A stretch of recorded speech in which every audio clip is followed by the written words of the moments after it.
सात संगत जी, काम क्रोध लोभ मोह से मुक्ति कैसे पाए। सात संगत जी, चलिए जानते हैं इस विचार के माध्यम से। सात संगत जी, प्यार से कहना। धन निरंकार जी, एक बात पर सभी ने गौर किया है। सात संगत जी, आपने हम सत्संग रोज सुनते हैं, हम जानते हैं कि झूठ बोलना नहीं है, निंदा नहीं करनी, क्रोध नहीं करना, यह सब हमें रटा हुआ है। लेकिन जब परीक्षा की घड़ी आती है, जब कोई हमारा अपमान कर देता है या फिर जब कोई नुकसान हो जाता है, तो यह सारा ज्ञान कहाँ चला जाता है। उस वक्त हम भक्त क्यों नहीं रह जाते? उस वक्त हम केवल प्रतिक्रिया देने वाले आम इंसान क्यों बन जाते हैं? इसका कारण क्या है साथ संगत? कारण यह है कि ज्ञान हमारे कानों तक तो पहुंचता है, लेकिन अभी किरदारों तक नहीं उतरा। जैसे कबीर साहब ने कितनी बेबाक बात कही है कि पोथी पढ़ी पढ़ी जगमुआ, पंडित भयानक कोई ढाई आखर प्यार का, पंडित पढ़े सो हुए, पढ़े सो पंडित हुए। साथ संगत जी, यहां पढ़ने का मतलब सिर्फ किताबों को रटना नहीं है। पढ़ने का मतलब उस प्रेम को, उस निरंकार को अपने व्यवहार में उतार लेना है। आज हम इसी गैप की बात करेंगे साथ संगत जी की जानकारी को जीवन में कैसे बनाया जाए। साथ संगत जरा सोचिए, अगर आपको जेब में डॉक्टर की दी हुई पर्ची रखी है तो क्या आपकी बीमारी ठीक हो जाएगी? पर्ची में दवा का नाम लिखा है, यह ज्ञान है साथ संगत। लेकिन जब तक दवाई खरीद कर नहीं खाई जाएगी, तब तक बीमारी नहीं जाएगी। ठीक इसी तरह साथ संगत सदगुरु ने हमें ब्रह्म ज्ञान दिया है। यह नक्शा है साथ संगत, लेकिन नक्शे पर उंगली फिराने से यात्रा तो पूरी नहीं होगी। नक्शे पर चलना पड़ता है, और चलने में सबसे बड़ी बाधा कौन है? दुनिया, परिवार नहीं साथ संगत। सबसे बड़ी बाधा है हमारा अपना मन। गीता में अर्जुन ने भगवान श्री कृष्ण से यही कहा था, चंचलम ही मन कृष्ण प्रमादात ही बलवत दर्शनम। हे कृष्ण, यह मन बड़ा चंचल है, यह वायु की तरह है जिसे मुट्ठी में पकड़ना मुश्किल है। साथ संगत, यह मन बहुत चालाक है, बहुत चालाक। अपनी गलती मानने को तैयार ही नहीं होता। जब हम सत्संग में वचन सुनते हैं कि समर्पण करो, तो मन कहता है, हाँ यह तो बात तो उसी के लिए है, मुझे तो सब पता है। यह जो मुझे पता है का भाव है साथ संगत, यही वह दीवार है जो गुरु की रहमत को भीतर आने से रोक रही है साथ संगत। तो फिर समाधान क्या है? समाधान है साथ संगत गुरु के वचन पर पूर्ण समर्पण। अब साथ संगत, यह बहुत से लोग कंफ्यूज हो जाते हैं। लोग सोचते हैं समर्पण का मतलब हाथ पर हाथ रखकर बैठ जाना कि अब जो करेगा गुरु करेगा। नहीं साथ संगत जी, यह आलस्य है। समर्पण यह नहीं है। थोड़ा समझिए, एक छोटा बच्चा है, उसे चलना नहीं आता, वह पिता की गोद में है, उसे चलने की चिंता नहीं है क्योंकि पिता चल रहे हैं। यह समर्पण है। लेकिन एक जवान बेटा है, पिता उसे कहते हैं कि बेटा खेत में जाकर मेहनत कर। अगर अब बेटा कहे कि पिताजी मैं तो आपको समर्पित हूं, मैं तो घर में सोऊंगा, खेत आप जोत लो, तो क्या यह समर्पण है? नहीं साथ संगत जी, यह नाफरमानी है ना। समर्पण का मतलब है साथ संगत अपनी मनमर्जी को गुरु की रजा में बदल देना। संत कबीरदास जी ने इसी समर्पण भाव को बहुत सुंदर शब्दों में समझाया है। वह कहते हैं कि कबीर मन सौंपिया गुरु को, मन रया न मोर, जो मन भावे सो करे राजानंद किशोर। जो गुरु ने कहा उस पर किंतु परंतु ना लगाना। रामायण में एक प्रसंग आता है साथ संगत, केवट प्रभु राम के चरणों धोना चाहता है, वह जिद करता है, वह तर्क नहीं चलाता, वह प्रेम चलाता है। लेकिन जब हनुमान जी की बारी आती है साथ संगत, तो प्रभु जो आज्ञा देते हैं हनुमान जी वही करते हैं। लंका जाना है, जी प्रभु कोई भी आदेश हो, तो हनुमान जी का यही कहना, जी प्रभु संशय नहीं कि मैं अकेला कैसे जाऊंगा, समुद्र कैसे पार करूंगा, नहीं बस हुक्म हुआ और चल पड़े। गोस्वामी तुलसीदास जी ने हनुमान जी के लिए लिखा है, सात संगत राम काज किन्हें बिनु मोहि कहा विश्राम, यह है समर्पण। सवाल यह नहीं कि काम कितना बड़ा है, यह सवाल है कि आदेश किसका है। अगर आदेश मेरे सतगुरु का है तो फिर मेरी अक्ल, मेरा तजुर्बा, मेरी होशियारी सब एक तरफ हो जानी चाहिए। साथ संगत जी, सतगुरु या फिर महात्माओं के वचन कई बार कड़वे लग सकते हैं। जब गुरु हमें टोकता है, जब संगत में हमें कोई सुधारने की बात कहता है तो हमें चुभन होती है। हमारा अहंकार यानी कि ईगो खड़ा हो जाता है कि उन्होंने मुझे ऐसा कैसे कह दिया। लेकिन याद रखिए, सत्संगत गुरु की चोट घड़े की खोट निकालती है। मीस कुम्हार जब मिट्टी के बर्तन को बनाता है तो बाहर से चोट मारता है, लेकिन अंदर से हाथ का सहारा भी देता है। अगर वह चोट ना मारे तो बर्तन आकार नहीं बनेगा, है ना सत्संगत। संत कबीर जी ने इस स्थिति को बहुत गहराई से समझाया है। गुरु कुम्हार, शिष्य कुंभ है, घड़ी घड़ी काढ़े खोट, अंतर हाथ सहारा दे, बाहर बाहे चोट। सत्संगत, आज हम खुद से पूछना है, क्या हम वह कच्ची मिट्टी बनने को तैयार है या फिर हम पत्थर बन गए हैं जिस पर कोई असर नहीं होता। सतगुरु चाहते हैं सत्संगत कि हम सहज बने, और सहज होने का एक ही तरीका है, वह है विश्वास। सत्संगत एक वैज्ञानिक तथ्य है, सुनिए जरा ध्यान से। जब तक पानी तरल यानी लिक्विड है, वह ढलान की तरफ बढ़ता है, अपना रास्ता खुद बना लेता है ना सत्संग। लेकिन जब वही पानी जमकर बर्फ बन जाता है तो वह कठोर हो जाता है, वह अपना रास्ता नहीं बना पाता बल्कि रास्ते को रोकता है। हमारा अहंकार सत्संगत हमें बर्फ बना देता है, और गुरु का ज्ञान वह सूर्य है जो हमें पिघलाकर वापस पानी बनाता है, ताकि हम जीवन में सहजता से बह सके। सत्संगत जी, लेकिन अब एक बहुत बड़ा सवाल आपके मन में आ रहा होगा कि महात्मा जी, बातें तो सब समझ में आ गई और हम भी सहजता से बहना चाहते हैं, लेकिन जब हम दुनियादारी में जाते हैं, ऑफिस जाते हैं, व्यापार करते हैं, तो वहां झूठ भी बोलना पड़ता है, वहां चालाकियों से निपटना भी पड़ता है। इस कलयुग के माहौल में हम अपनी भक्ति को प्रैक्टिकल कैसे रखें, कैसे हम कीचड़ में रहकर कमल बने। सत्संग, एक छोटी सी घटना से इस बात को समझो। सत्संगत, आप बाजार में जा रहे हैं, बहुत खुश है, अचानक कोई राह चलता आदमी आपसे टकराता है और उल्टा आपको ही दो कड़वी बातें सुना देता है। अब क्या होगा?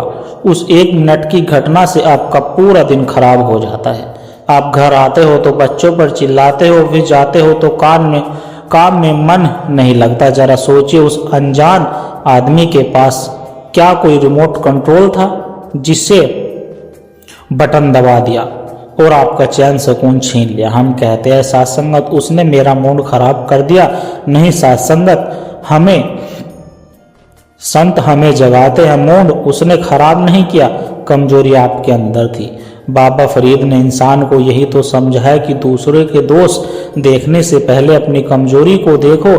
फरीदा, जे तू अकड़ लदीब है, काले लिखना लेख, अपने गिरेबान में सिर निवा कर देख। अर्थात हम उस गुब्बारे की तरह हो गए हैं सत्संगत, जिसमें कोई भी पिन चुभता है तो हम फट जाते हैं। ना सतगुरु चाहते हैं कि हम गुब्बारा नहीं फुटबॉल बने।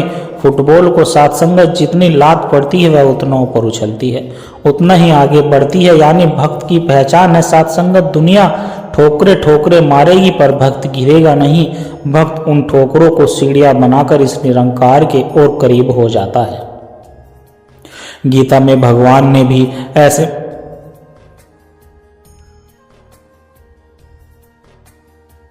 ऐसे मजबूत भक्त के लिए कहा है जो हर हाल में एक समान रहता है, सुख दुखे समय कर्तवा लाभा लाभ हो जय जो। अर्थात सुख और दुख, लाभ और हानि, जय और पराजय जो समान समझकर कर्म कर। सत्संगत, अब सवाल आता है कि महात्मा जी, दुनिया बहुत टेढ़ी है, यहाँ सीधा बनकर रहेगा तो लोग चबा जाएंगे, यह डर हमको सबको लगता है।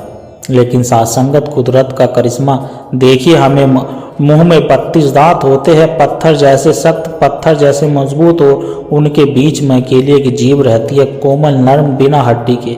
दांत अक्सर जीभ को काट भी लेते हैं, लेकिन आखिर में क्या होता है साथ संगत, जब बुढ़ापा आता है तो वह 32 के 32 सख्त दांत टूट कर गिर जाते हैं, लेकिन वह कोमल जीभ आखिर तक टिकी रहती है, साथ निभाती है। जो अकड़ता है साथ संगत वह टूट जाता है, और जो झुकता है, जो विनम्र है, वही टिकता है। यही भक्ति का मार्ग है। इसलिए साथ संगत भक्ति हमें कमजोर नहीं बनाती, भक्ति हमें लचीला यानी कि फ्लेक्सिबल बनाती है। और जो लचीला है उसे दुनिया की कोई आंधी तोड़ नहीं सकती, क्योंकि वह लचीला है। साथ संगत एक और बहुत बारीक बात पर गौर कीजिएगा कि हम अपने शरीर का कितना ध्यान रखते हैं। अगर खाने में बाल आ जाता है तो पूरा खाना छोड़ देते हैं, पानी गंदा हो तो नहीं पीते, लेकिन कानों के रास्ते हम अपने अंदर कितना कचरा जाने देते हैं। कभी सोचा है किसी ने निंदा की, हमने सुन ली, किसी ने नफरत फैलाई, हमने अपने दिमाग में बैठा ली। गोस्वामी तुलसीदास जी ने रामचरितमानस में ऐसे लोगों के लिए कहा है, सात्संगत जो बुराई सुनने में रस लेते हैं, पर निंदा सुनी जो हरसाई, अस कछु पाप जगत बहुनाई। और यह हर रोज हर किसी के साथ हो रहा है, ऐसा नहीं कि कभी कभी हो रहा है, हर रोज हो रहा है। चाहे वह सोशल मीडिया या फिर मोबाइल के जरिए हो, या फिर सामने से आकर कोई कह दे कि यह जहर आप हर रोज पी रहे हो। हमने अपने मन को डस्टबिन बना लिया है। साथ संगत जो आता है कचरा फेंक कर चला जाता है। इसलिए जरूरी है कि हमें अपने कानों पर एक फिल्टर लगाना होगा, जिसे जैसे चाय छानते हैं, चाय की पत्ती यानी कि कड़वाहट को छन्नी में रोक लेती है और मीठे चाय को प्याले में उतार लेते हैं। यही कलह गुरु सिख की होती है। साथ संगत संत कबीर जी ने क्या कमाल का फिल्टर दिया है, सुनिए। साधु ऐसा चाहिए जैसे सूप सुभाए, सारा सार को कही रहे थोता देह उड़ाए। संसार में कोई आपकी बुराई कर रहा है, वह उसका स्वभाव है, यानी कि थोता आप उसमें से भी अपने सुधार की बात यानी कि सार पकड़ लो और आप बाकी को हवा में उड़ा दो। अगर आप यह सीख गए साथ संगत, तो आप भीड़ में रहकर भी एकांत का आनंद ले सकते हैं। मन में एक शांति और सुकून रहता है। साथ संगत जी लोग चमत्कारों के पीछे आजकल बहुत भागते हैं। पानी पर चलना, हवा में उड़ना, इसे लोग सिद्धि मानते होंगे, लेकिन सतगुरु क्या कहते हैं? सतगुरु कहते हैं कि यह कोई बड़ी बात नहीं, तिनका भी पानी पर तैर लेता है, मच्छर भी हवा में उड़ लेता है। असली चमत्कार तो तब है जब एक इंसान जो आग बबूला रहता था वह बर्फ की तरह शांत हो जाए। असली चमत्कार तब है जब एक कंजूस इंसान का हाथ सेवा के लिए खुलने लगे। सतगुरु बाबा जी फरमाते थे, कुछ भी बनो मुबारक है, पर पहले तुम इंसान बनो। साथ संगत एक बार एक व्यक्ति ने एक संत से पूछा कि बाबा जी आप भी खाना खाते हो, हम भी खाना खाते हैं, आप भी सोते हो, हम भी सोते हैं, तो आप में और हम में फर्क क्या है? उन्होंने बड़ा ही प्यारा जवाब दिया साथ संगत जी। उन्होंने कहा, फर्क है तुम खाते समय स्वाद में होते हो, मैं खाते समय याद में होता हूँ।